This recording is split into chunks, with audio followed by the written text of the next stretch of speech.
Olá, Deus abençoe tua vida em nome de Jesus. Um bom dia, uma boa tarde, uma boa noite.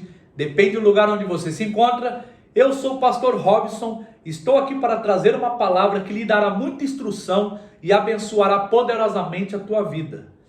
Entre as pregações expositivas, hoje eu estarei trazendo uma mensagem mais curta e mais reflexiva, mas tão importante e muito atual.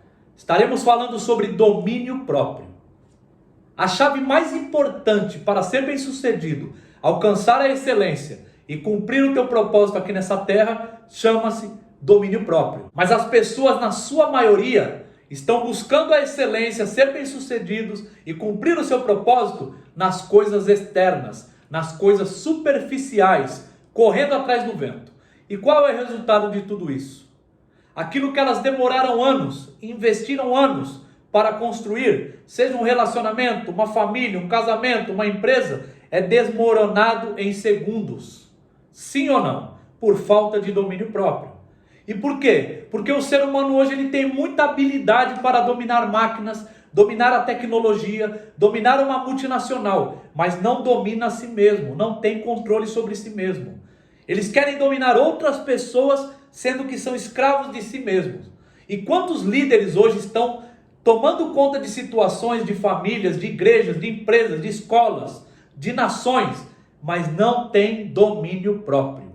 E o que é domínio próprio? Domínio próprio é a habilidade de se autodominar-se, se autocontrolar-se, se auto-administrar-se, em particulares emoções, sentimentos, desejos e decisões, especialmente sob pressão, diante do confronto, em situações adversas e opostas.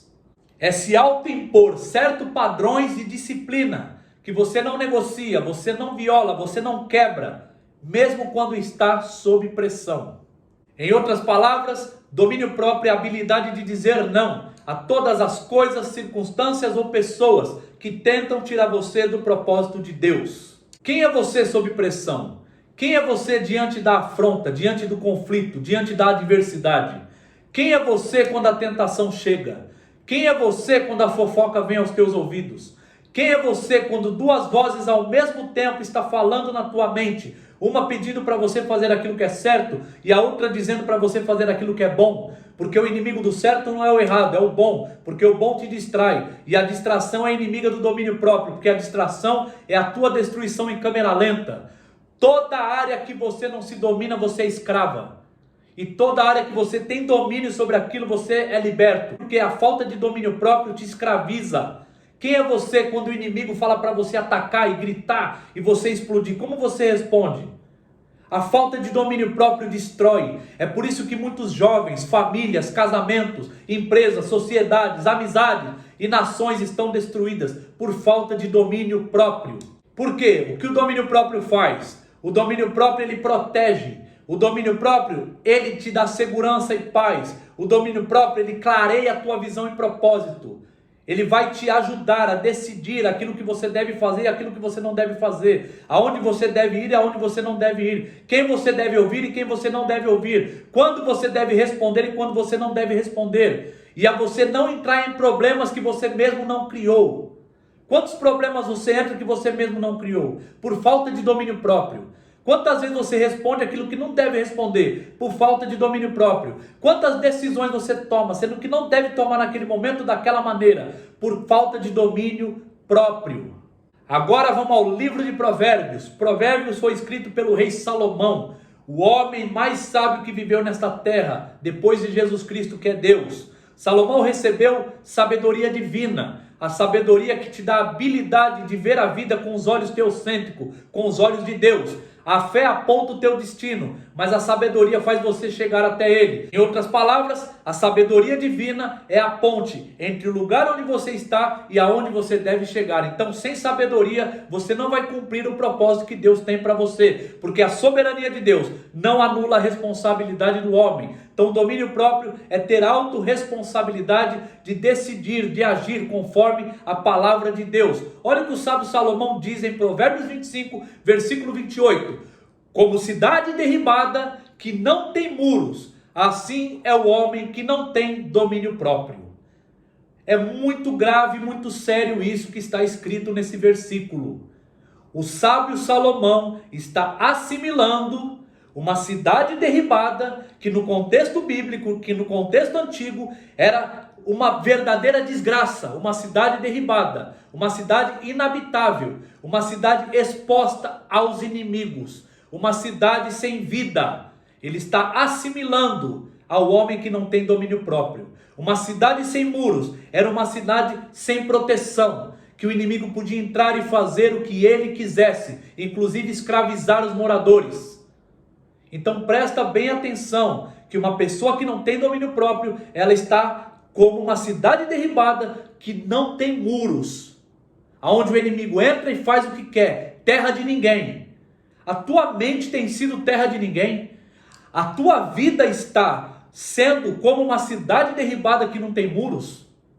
Como você está vivendo? O mais importante e o melhor de tudo, e o porquê estamos aqui estudando, é para a gente ter consciência da nossa atual situação e saber que nós temos a solução de como resolver isso. Se você está vivendo sem domínio próprio, eu vou lhe dar ferramentas espirituais para você agir de acordo e ter domínio próprio e construir uma cidade fortificada e uma muralha poderosa, aonde o inimigo não tem acesso, não manipula, não tem controle, não te escraviza. E por que você precisa fazer isso para ter o domínio próprio? Porque a palavra de Deus, ela é viva e eficaz, ela é única, ela é permanente. A Bíblia não precisa ficar tentando provar nada para ninguém, ela afirma.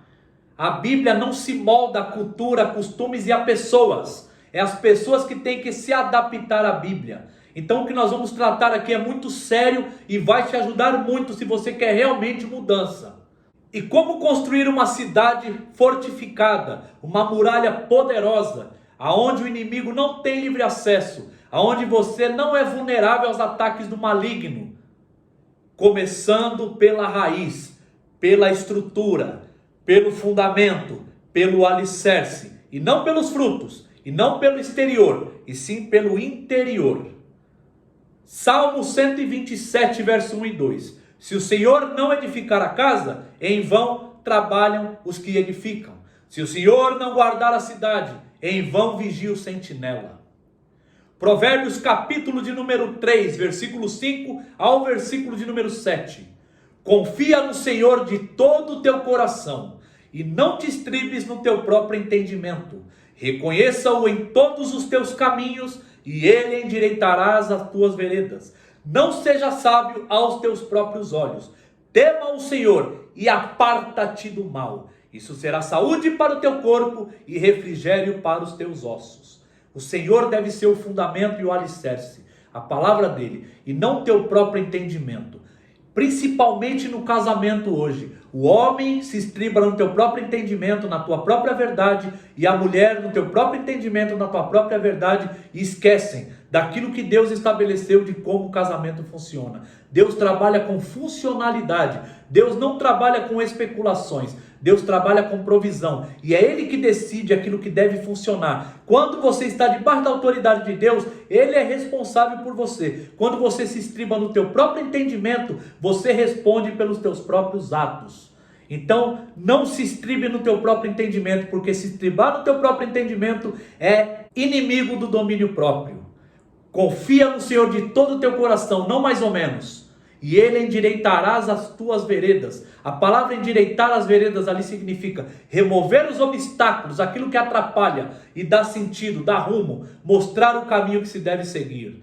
Tema o Senhor e aparta-te do mal. Hoje o problema do mundo é que não temem mais o Senhor. Ele é Deus, Ele é soberano, Ele é autoridade, Ele é santo, Ele é verdadeiro, Ele é justo, Ele é onipresente, onipotente, onisciente, Ele é todo poderoso, Ele é justo, Ele é verdadeiro. Não se brinque com Deus. O temor do Senhor é o princípio da sabedoria, mas os loucos desprezam a sabedoria e o ensino. Provérbios 1:7. Tema ao Senhor significa reverenciá-lo, andar de acordo com aquilo que Ele estabeleceu como verdade. Apartar-te do mal, corta o mal. Toda pessoa que te aproxima de Deus e coopera para você cumprir o teu propósito, você pode chamar essa pessoa de amiga. Mas toda pessoa que aparta você de Deus e tira você daquilo que você deve cumprir, não é teu amigo. Então é muito fácil você saber quem é o teu amigo e quem não é teu amigo. Porque hoje no mundo, as pessoas estão buscando amizade naquilo que as pessoas têm e podem oferecer, e não em quem elas são. O verdadeiro amigo é aquele que te aproxima de Deus, aquele que te confronta e fala a verdade e ajuda você a cumprir o teu propósito. Então avalie as tuas amizades, avalie quem são os seus verdadeiros amigos e tenha domínio próprio. E em conexão do que foi falado agora anteriormente, para você construir uma cidade fortalecida e muralha poderosa na tua vida, aonde o inimigo, as pessoas alheias não têm poder ou manipulação sobre você, é você não seguir o teu coração, porque o teu coração é enganoso. E isso hoje está muito claro no mundo, na sociedade. Tudo em nome do amor, tudo por causa do coração. Segue o teu coração, é a maior mentira, a maior tolice. Não acredite nisso. Olha o que a palavra de Deus diz em Jeremias capítulo 17, versículo 9 e 10. Enganoso é o coração, mais do que todas as coisas, e desesperadamente corrupto. Quem o conhecerá? Eu, o Senhor, é Deus falando, esquadrinho o coração e eu provo os pensamentos, e isto para dar a cada um segundo o seu proceder, segundo o fruto das suas ações. Então saia dessa tolice, que até dentro de igrejas às vezes ouvimos as pessoas falar isso. Segue o teu coração. Coração é enganoso mais do que tudo. Nós temos que viver diante de padrões bíblicos, a palavra de Deus. Deus não varia de posição. Deus não é homem para que minta e nem filho do homem para que se arrependa. Deus é justo, é fiel e poderoso. Ele é Senhor. Temos que viver de acordo com Ele, na razão, pelos princípios. E não ser manipulado pelas emoções que oscilam e mudam a cada 5 segundos. Enganoso é o coração. E as pessoas hoje estão fazendo abominações, coisas que Deus rejeita e odeia, e dizendo, tudo é por causa que eu estou seguindo o meu coração, tudo é em nome do amor. Isso é a maior tolice, a maior mentira, não caia nisso. E outra chave muito importante para se ter domínio próprio é a chamada prudência. O que é prudência? É calcular o impacto de uma decisão antes de tomá-la. É você responder com sabedoria diante da adversidade. E para você fazer isso, você precisa calcular as consequências das tuas palavras, atitudes ou ações antes de tomá-la. O problema é que o ser humano calcula o resultado, ele foca no resultado. E aí ele passa por cima de pessoas, quebra princípios, destrói sua vida espiritual, pessoal, emocional e física, porque ele olha no resultado, mas não estuda as consequências. Faça o favor, você como cristão, estude as consequências das suas ações. Você não precisa cair no buraco para saber que ali tem um buraco. Isso é prudência. Você sabe que ali tem um buraco e desvia dele. Você não aprende somente com os teus erros. Melhor, você aprende com os erros dos outros. Você vê como os outros estão se perdendo, caindo, entrando em colapso, sem domínio próprio. E você anda no caminho oposto deles e não conforme eles andam. Você influencia, mas não é influenciado. Você impacta, mas não é impactado. Você traz o ímpio para o teu campo e não você entra no campo do ímpio. Isso é muito importante, isso é prudência. E agora, para concluirmos, eu vou te dar mais uma aplicação, uma responsabilidade. Vai em Gênesis capítulo de número 37 até o capítulo 50. Estude a vida do patriarca José. E vá ao livro de Juízes, do capítulo 13 ao capítulo 16. Estude a vida de Sansão. Como eles começaram? Faça essa pergunta. Como eles terminaram? E o porquê? Há um contraste muito grande entre a vida desses dois. E a resposta é, um teve domínio próprio e o outro, pela falta de domínio próprio, se autodestruiu. José começou mal, foi vendido pelos irmãos, foi acusado de adultério sem cometer, foi preso, esquecido, mas o domínio próprio fez Deus o exaltar e ele terminou muito bem. Sansão começou bem, já de nascimento era nazireu, escolhido para um propósito especial. O Espírito Santo estava sobre ele, lhe dando poder e força para ele libertar o povo de Israel das mãos dos filisteus. Mas por falta de domínio próprio, Ele morreu envergonhado na presença dos inimigos. Então preste muita atenção. Não importa como você começa, o mais importante é como você termina. Então você tem a oportunidade hoje de fazer isso. E o domínio próprio, espiritualmente falando, faz parte do fruto do Espírito Santo, Gálatas 5, que ali está descrito as obras da carne e o fruto do Espírito. Eles são opostos entre si. Não tem como você ter domínio próprio se você é guiado pela tua carne, pela tua natureza humana. Mas se você é guiado pelo Espírito Santo, o fruto do Espírito já contém o domínio próprio e te dá habilidade e capacidade de você agir com domínio próprio nas tuas decisões e na tua vida. Aprenda isso e que Deus te abençoe. Qualquer pergunta, comentário, deixe aí que eu irei responder. E obrigado pela atenção.